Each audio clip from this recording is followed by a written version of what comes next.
ಒಂದು ಸಲ ಒಬ್ಬ ಮಹಾನುಭಾವರು, ಬಹಳ ದೊಡ್ಡವರು, ರವೀಂದ್ರನಾಥ್ ಟ್ಯಾಗೋರರ ಹಿರಿಯರು, ಅವರ ಪೂರ್ವಜರು, ಒಂದು ಬಂಗ್ಲೆಯಲ್ಲಿ ಕೂತಿದ್ರು ಮಾಳಿಗೆಯ ಮೇಲೆ. ಅವರಿಗೆ ಮಾನಸಿಕ ನೋವ, ಜೀವನ ಅಂದಾಗ ಅನೇಕ ಸಮಸ್ಯೆಗಳು. ಅಂಥದರಲ್ಲಿ ಸ್ವಲ್ಪ ಖಿನ್ನತೆ ಅನುಭವಿಸುವ ಪ್ರಸಂಗ ಅವರಿಗೆ. ಏನು ಮಾಡಬೇಕು ತಿಳಿದಿರಲಿಲ್ಲ, ಸುಮ್ಮನೆ ಕೂತ್ಕೊಂಡಿದ್ರು. ಅವಾಗ ಒಂದು ಸಣ್ಣದೊಂದು ಹಾಳೆ ಹಾರಿ ಬಂತು ಮಾಳಿಗೆ ಮೇಲೆ, ಗಾಳ್ಯಾಗ ತೇಲ್ಕೋತ. ಇವ್ರು ಎಲ್ಲಿ ಕೂತಿದ್ರಲ್ಲ ಅಲ್ಲೇ ಬಿತ್ತು. ಒಂದು ತುಣುಕಾದ. ಅವರಿಗೆ ಆಶ್ಚರ್ಯ ಆಯ್ತು. ಅದನ್ನ ತಗೊಂಡ್ರು, ನೋಡಿದರು. ಮುಖ ಅರಳಿತು, ಬಾಡಿದ ಮುಖ ಅರಳಿತು, ಮನಸ್ಸ ನಲಿತು. ಅಂಥದೊಂದು ಮಾತದರಾಗಿತ್ತದ. ಸಣ್ಣ ಸುಂದರ ಮಾತು ಅವರ ಇಡೀ ಜೀವನವನ್ನ ಬದಲಾಯಿಸಿತು. ಆ ಬಳಿಕ ಋಷಿ ಸದೃಶ ಬದುಕನ್ನ ಪ್ರಾರಂಭ ಮಾಡಿದ ಮನುಷ್ಯ ಬರೀ ಒಂದು ಮಾತು. ಆ ಹರಿದ ಹಾಳಿಯೊಳಗೆ ಏನಿತ್ತು ಅಂದ್ರೆ, ಈಶಾವಾಸ್ಯಮಿದಂ ಸರ್ವಂ ಯತ್ ಕಿಂಚ ಜಗತ್ಯಾನ್ ಜಗತ್ ತೇನ ತ್ಯಕ್ತೇನ ಭುಂಜಿತಾಃ ಮಾ ಗೃಧ ಕಸ್ಯ ಸ್ವಿಧನಂ. ಏನ 3-4 ಮಾತುಗಳವ, ಇಷ್ಟೇ ಅದರೊಳಗಿತ್ತು, ಹರಿದು ಬಂದಿತ್ತು. ಆದರೆ ಆ ಮಾತು ಓದಿದಾಗ ಬೆಳಕ ಬಿದ್ದಿತ್ತು, ದುಃಖ ಮರೆಯಾಗಿತ್ತು. ಏನವರು ಸಮಸ್ಯೆಗಳನ್ನು ಎದುರಿಸ್ತಿದ್ರೋ ಎಲ್ಲಾ ಸಮಸ್ಯೆಗಳು ಕರಗಿ ಹೋಗಿದ್ದು. ಒಂದು ಕ್ಷಣ ಒಬ್ಬ ವ್ಯಕ್ತಿ, ದುಃಖಿತನಾದ ವ್ಯಕ್ತಿ, ಚಿಂತೆಗೆ ಒಳಗಾದ ವ್ಯಕ್ತಿ ನಿಶ್ಚಿಂತ ಋಷಿಯಾಗಿದ್ದ ಹಂಗಾಗಿತ್ತದೆ. ಬರೀ ಒಂದು ಮಾತು ಅಂದ್ರೆ ಅದರ ಮೌಲ್ಯ ಎಷ್ಟಿರಬೇಕು ಹೇಳಿ. ಈಶಾವಾಸ್ಯಮಿದಂ ಸರ್ವಂ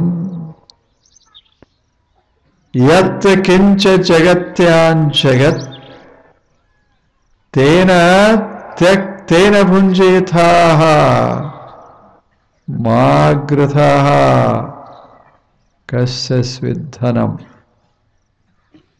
ಜಗತ್ತನ್ನ ನೋಡು ಈ ದೃಷ್ಟಿಯಿಂದ. ಜಗತ್ತೆಲ್ಲ ಇದು ದಿವ್ಯತೆಯಿಂದ ತುಂಬಿ ಹೋಗ್ಯದ. ಇದೇನು ಸಾಮಾನ್ಯ ಜಗತ್ತಲ್ಲ. ಈ ಜಗತ್ತಿನಲ್ಲಿ ಎಲ್ಲ ಕಡೆ ಒಂದು ಸತ್ಯ ವಸ್ತು ಹರವಿಕೊಂಡದೆ.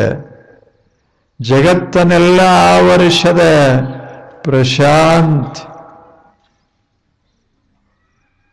ಏನದ, ಇದೆಲ್ಲ ಅದರದು, ನಿನ್ನದಲ್ಲ ಮನುಷ್ಯನೇ.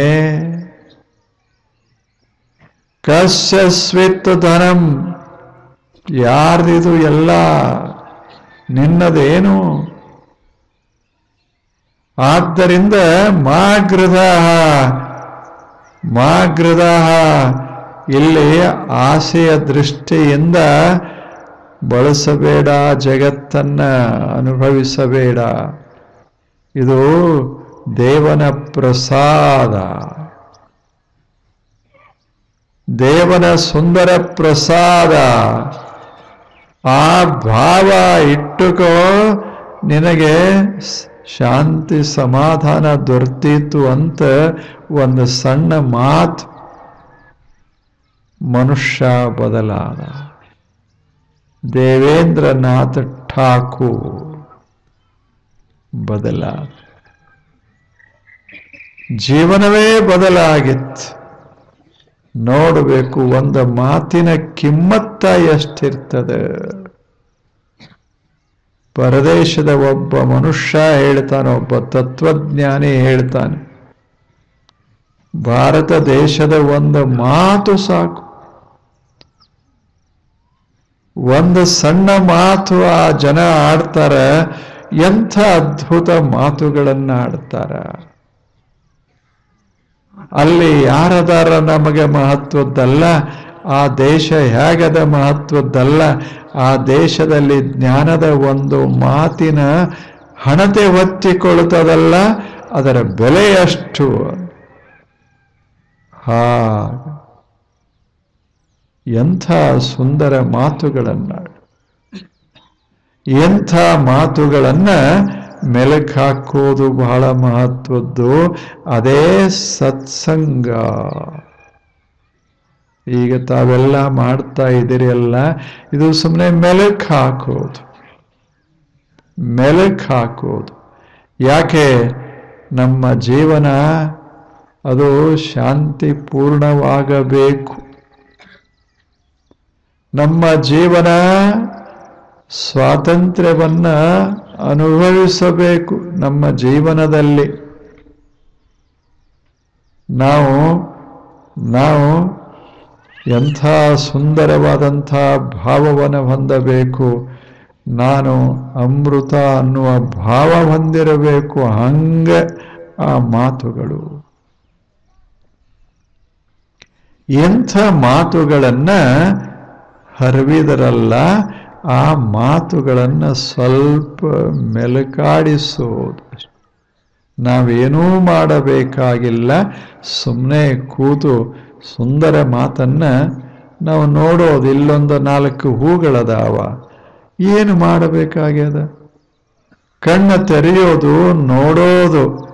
ಕಣ್ಣಲ್ಲಿ ತಾನೇ ಅದು ತುಂಬ್ತದ ಸೌಂದರ್ಯ. ಮನಸ್ಸಿನಲ್ಲಿ ಒಂದು ಹೂವ ಪ್ರವೇಶ ಮಾಡ್ತದೆ. ಆ ಮನಸ್ಸಿನಲ್ಲಿ ಪ್ರವೇಶ ಮಾಡಿದ ಹೂವ ಮನಸ್ಸನ್ನ ಸುಂದರಗೊಳಿಸ್ತದೆ.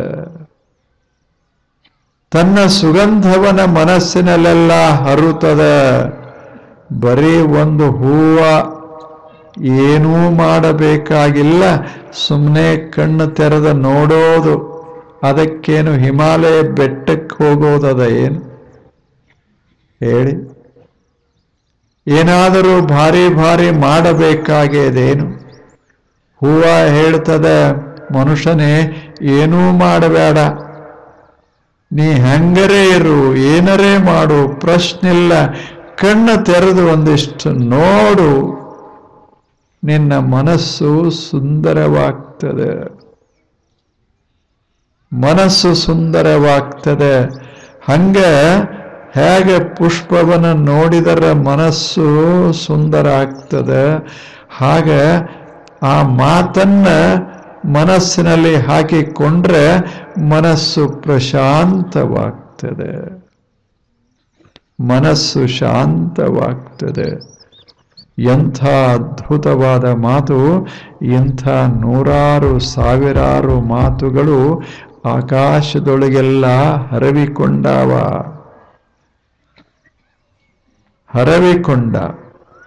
ಎಂಥೆಂಥ ಜನ ಆಡ್ಯಾರ, ಸಣ್ಣವ್ರು ಆಡ್ಯಾರ, ದೊಡ್ಡವ್ರು ಆಡ್ಯಾರ, ಹೆಣ್ಣು ಮಕ್ಕಳು ಆಡ್ಯಾರ, ಗಂಡು ಮಕ್ಕಳು ಆಡ್ಯಾರ. ಎಂಥೆಂಥ ಸುಂದರ ಸುಂದರ ಸುಂದರ ಮಾತುಗಳನ್ನ ನಮ್ಮ ಜಾನಪದರು, ಹಳ್ಳಿಯ ಜನ, ಯಾರು ಯಾವ ಶಾಲೆಗೆ ಹೋಗಿರಲಿಲ್ಲ, ಯಾವ ಗ್ರಂಥವನ್ನ ಓದಿರಲಿಲ್ಲ, ಅಂಥವರು ಎಷ್ಟು ಸುಂದರ ಮಾತುಗಳನ್ನಾಡಿದರು. ಆ ಮಾತಿನಲ್ಲಿ ಎಂಥ ಬೆಳಕನ್ನ ಕಂಡ್ರು. ಅವು ಬರ್ತಾವ. ಯಾವಾಗ ಮನಸ್ಸು ಸ್ವಚ್ಛ ಆಯಿತೋ, ಯಾವಾಗ ಮನಸ್ಸಿನಲ್ಲಿ ತಿಳಿಭಾವ ತುಂಬುತ್ತೋ, ಆ ಕ್ಷಣಕ್ಕೆ ಸುಂದರ ಸತ್ಯ ಮಾತುಗಳು ಸುಮ್ಮನೆ ಹಿಂಗೆ ಹರುತ್ತಾವ. ಜಾನಪದ ಅಂತ ಶುರುವಾಯಿತು.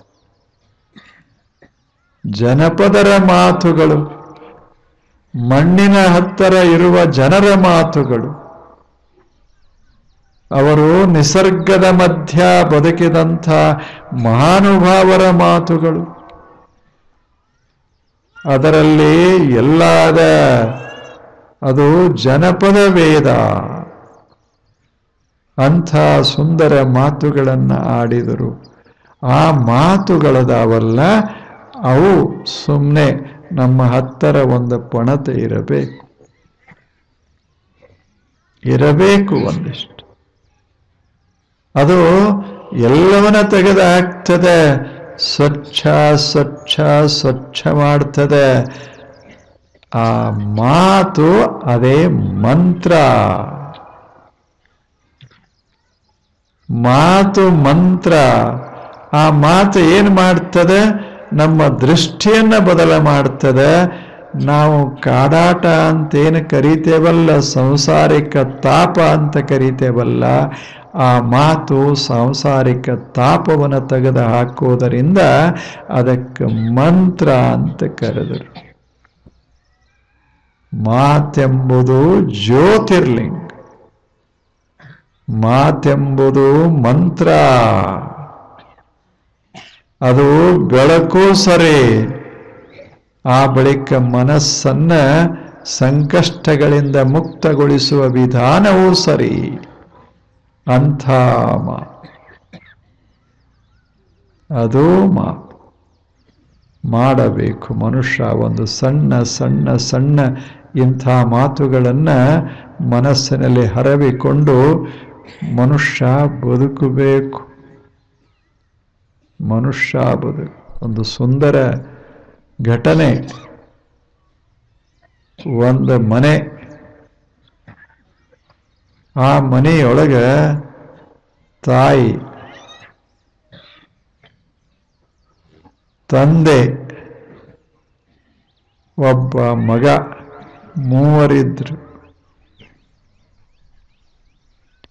ಸಣ್ಣ ಮನೆ, ಅಷ್ಟೇ ಸುಂದರವಾದ ತೋಟ. ಅಲ್ಲಿ ಅವರು ಬಾಳಿಕೊಂಡಿದ್ರು. ಬಹಳ ಒಳ್ಳೆಯ ಜೀವನವನ್ನು ಸಾಗಿಸ್ತಾ ಇದ್ರು.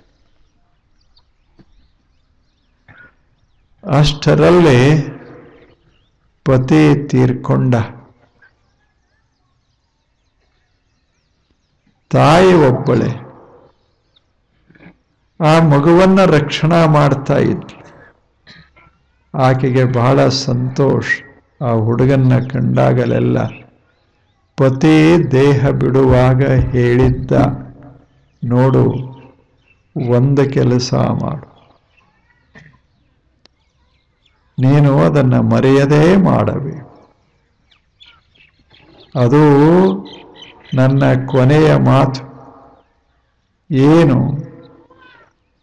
ಏನು ಮಾಡೋದು ಅಂತ ಕೇಳಿದ್ಲು ತಾಯಿ. ಅವಾಗ ಆತ ಹೇಳ್ದ, ನೋಡು, ಈ ಹುಡುಗದನೆಲ್ಲ ಈತ ಸದಾ ನಗತಾ ಇರಬೇಕು, ಹಾಗೆ ಮಾಡಬೇಕು ನೀನು. ಆ ಮಾತಿನಲ್ಲಿ ಎಂತಾಗ ಅರ್ಥ ಇತ್ತು. ಆ ಹುಡುಗ ನಗುವಂಗಾಗಬೇಕಾದ್ರೆ ಈಕೆ ನಗುವಂಗಾಗಬೇಕು. ಅದರ ಅರ್ಥ, ನಾನು ಆದರೂ ಸಹಿತ ಈ ಮನೆಯೊಳಗೆ ದುಃಖ ಬರಬಾರದು. ಎಷ್ಟು ಭಾವ. ತಾಯಿ ಮಾತು ಕೊಟ್ಲು, ಆಯಿತು ಅಂತ ಮಾತು ಕೊಟ್ಲು. ತಂದೆ ಅಥವಾ ಪತಿ ತೀರಿ ಹೋದ. ಆದರೆ ತಾಯಿ ಹೆಂಗೆ ಬದುಕಿದ್ಲು ಅಂದರೆ, ಗಂಡ ಇರುವಾಗ, ಪತಿ ಇರುವಾಗ ಎಷ್ಟು ಸಂತೋಷಿಯಾಗಿದ್ಲೋ ಅಷ್ಟೇ ಸಂತೋಷಿಯಾಗಿದ್ಲು. ಯಾಕೆ? ಮಾತ ಕೊಟ್ಟಿದ್ಲು. ಪತಿ ಹೇಳಿದ್ದ, ಇದು ಬದುಕುವ ರೀತಿ.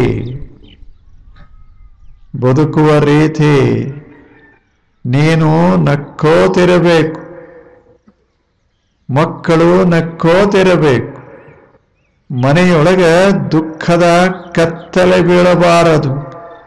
ಆಗ ನಾ ಕಟ್ಟಿದ ಮನೆ, ಇಷ್ಟೆಲ್ಲ ಆಸ್ತಿ ನಾವಿಬ್ಬರೂ ಕೂಡಿ ಮಾಡಿದೇವಿ, ಇಲ್ಲಿ ಸಂತೋಷ ಹರಬೇಕೇ ವಿನಃ ದುಃಖದ ತೆರೆ ಆಡಬಾರದು. ಹೋಗುವಾಗ ಹೇಗೆ ಹೇಳಿ ಹೋಗೋದು ಹೇಳು. ಒಬ್ಬ ಸಾಮಾನ್ಯ ಮನುಷ್ಯ ತನ್ನ ಹೆಂಡತಿಗೆ ಈ ಮಾತನ್ನ ಹೇಳಿ ಹೋದ. ಮಗು ಸಾಣದಿತ್ತು, ಆಕೆ ಬೆಳೆಸಿದ್ಲು. ಆ ಮಗು ಸುಮಾರು 8-10 ವರ್ಷದ್ದಾಗಿತ್ತು. ಅವಾಗ ತಾಯಿ ಹಾಸಿಗೆ ಹಿಡಿದ್ಲು.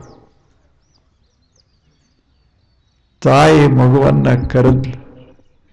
ನಾನಿನ್ನ ಬದುಕೋದಿಲ್ಲ, ನೀನು ಒಬ್ಬನೇ ಬದುಕೋದು, ಗೊತ್ತಿರಲಿ, ನೀನು ಒಬ್ಬನೇ ಬದುಕೋದು. ನೀನೀಗ 10 ವರ್ಷದ ಹುಡುಗ, ಆದರೆ ಒಂದು ಪಾಠ ನೀನು ಕಲಿಬೇಕು. ನಿನ್ನ ತಂದೆಯ ಮಾತು, ನಿನ್ನ ತಂದೆ ಕಲಿಸಿದ ಪಾಠ. ನಾವು 10 ವರ್ಷಗಳ ಕಾಲ ನಕ್ಕೋತ ಬದುಕಿ, ಹೌದಲ್ಲ? ನೀನು ಒಂದು ಕೆಲಸ ಮಾಡು, ನಿನ್ನ ದಿನ ಇದು ನಕ್ಕೋತ ಶುರುವಾಗಬೇಕು, ನಿನ್ನ ದಿನ ನಕ್ಕೋತ ಮುಗಿಬೇಕು, ಹಾಗೆ ಬದುಕಬೇಕು ನೋಡು, ಇದು ನನ್ನ ಪಾಠ. ಸಣ್ಣ ಮಾತು, ಇದೇನು ದೊಡ್ಡ ಮಾತಲ್ಲ, ಆದರೆ ಅದ್ಭುತ ಪರಿಣಾಮ ಬೀರ್. ತಾಯಿ ಹೋದ್ಲು, ಹುಡುಗ ಸಂತನಾದ. ಆತನ ತತ್ವಜ್ಞಾನ ಏನು ಅಂದರೆ, we have to begin our day with a smile and end our day with a smile. ಒಂದು ತತ್ವವನ್ನ ಆತ ಉಪದೇಶ ಮಾಡಿದ. ಆತನಿಗೆ ಸ್ಮೈಲಿಂಗ್ ಸೇಂಟ್ ಅಂತ ಕರೀತಾರೆ ಪರದೇಶದಲ್ಲಿ. ಎ ಸ್ಮೈಲಿಂಗ್ ಸೇಂಟ್, ನಗನಗತ ಬದುಕುವಂಥ ಸಂತ. ಆತನ ಗುರು ಯಾರು? ಆತನ ತಾಯಿ. ತಾಯಿಯ ಗುರು ಯಾರು? ತಂದೆ. ಹೇಗೆ ಕಲಿಸಿದ್ರೆ ಹೇಗೆ ಹೇಳಿ? ಏನರೇ ಬಹಳ ದೂರ ಹೋಗಿ ಕಲಿತವರಲ್ಲ, ಸುಮ್ಮನೆ ಸಹಜ ಜೀವನದಿಂದ ಕಲಿತ ಪಾಠ. Begin your day with a smile. ದೇವರು ಸುಂದರ ಆಯುಷ್ಯ ಕೊಟ್ಟಾನ, ಹಗಲ ಕೊಟ್ಟಾನ. ನೀನು ಎದ್ದ ಕೂಡಲೇ ಈ ಜಗತ್ತನ್ನ ನೋಡು, ಇದು ದೇವರ ಜಗತ್ತ, ಇಲ್ಲಿ ಮುಖವನ್ನ ಗಂಟ ಹಾಕಿ ಏಳಬೇಡ. ನಕ್ಕೋತ ಏಳು. ಸೂರ್ಯನ ಏಳುವಿಕೆ, ಸೂರ್ಯ ಉದಯ, ನಕ್ಕೋತ ಏಳು. ನಗನಗತ ಮಲ್ಕೋ. ಕಷ್ಟ ನಷ್ಟಗಳು ಎಲ್ಲ ಕಡೆ ಇರ್ತಾವ, ನೋಡು ಒಂದಿಷ್ಟು. ಆ ಸಂತ ಒಂದು ಮಾತು ಹೇಳ್ತಾನೆ, ಮನುಷ್ಯನೇ, ಆಕಾಶದೊಳಗೆ ಸ್ಕೈಲಾರ್ಕ್ ಇರ್ತಾವ. ಆ ದೇಶದಲ್ಲಿ ಸ್ಕೈಲಾರ್ಕ್ ಅದ ಅಂದ್ರೆ ಹಾಡುವ ಹಕ್ಕಿ, ಆಕಾಶದಲ್ಲಿ ಹಾಡುವ ಹಕ್ಕಿ. ಹಾಡುವ ಹಕ್ಕಿ ತನ್ನ ಜೀವನವನ್ನ ಎದ್ದ ಕೂಡಲೇ ಬೆಳಿಗ್ಗೆ ಹಾಡ್ಕೋತ ಶುರು ಮಾಡ್ತದೆ. ನಮ್ಮಲ್ಲೂ ಇಲ್ಲೇನು ಕೋಗಿಲ ಹಾಡ್ಕೋತ ಬದುಕನ್ನ ಶುರು ಮಾಡ್ತದೆ, ಹಾಡ್ಕೋತ ಮಲ್ಕೋತದೆ. ಮೈ ಕಪ್ಪದ ಹಾಡುಗಳು ಎಷ್ಟು ಮಧುರದಾವ. ಅದ ಹೇಳ್ತದ ಜಗತ್ತಿಗೆ, ಏನೂ ಇಲ್ಲದ ನಾನೇ ಇಷ್ಟು ಚೆನ್ನಾಗಿ ಜೀವನ ಸಾಗಿಸ್ತೀನಿ ಅಂದಾಗ, ಇಷ್ಟೆಲ್ಲ ಇದ್ದವ್ರು ನಿಮ್ಮ ಮುಖ ಹಿಂಗೆ ಯಾಕೆ ಅಳುತ್ತೀರಿ? ಇನ್ನ ಒಂದು ಕಾಗೆಗೆ ಸಹಿತ ಒಂದು ಮನಿ ಅದ, ನನಗೆ ಮನಿ ಇಲ್ಲ, ಕೋಗಿಲಿಗೆ ಮನಿ ಇಲ್ಲ. ಯಾರ್ದಾರೆ ಮನ್ಯಾಗ ಹೋಗಿ ತತ್ತಿ ಇಟ್ಟು ಹೋಗಿಬಿಡ್ತದೆ. ಎಲ್ಲರೇ ಬೆಳೆದವರು ನಾವು, ನಮ್ಮ ಮನ್ಯಾಗ ಬೆಳಿಲಿಲ್ಲ ನಾವು. ಕೋಗಿಲೆ ಹೇಳೋದು, ನಮ್ಮ ಮನ್ಯಾಗ ನಾವು ಬೆಳೀತಾ ಇಲ್ಲ, ಯಾರ್ದೋ ಮನ್ಯಾಗ ಬೆಳಿತೇವಿ.